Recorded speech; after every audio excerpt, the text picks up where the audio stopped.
Barbie Sue o kilala bilang Senchai na Meteor Garden, pumanaw na.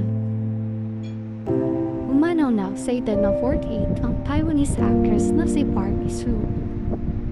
Tumatak sa mga Pinoy bilang si Senchai, ang nasabing aktres sa TV series na Meteor Garden. Pumanaw si Barbie dahil sa pneumonia.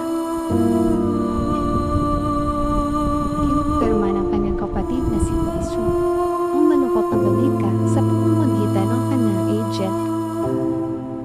Ayon kay Bisoo, nasa bakasyon sila sa Japan nung maganap ito. Naulila ni Barbie ang kanyang mister na South Korean musician na si DJ Koon.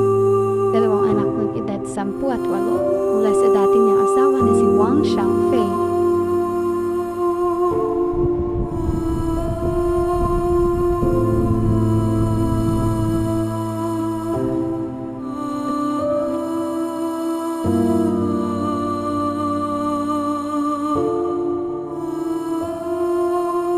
Thank you.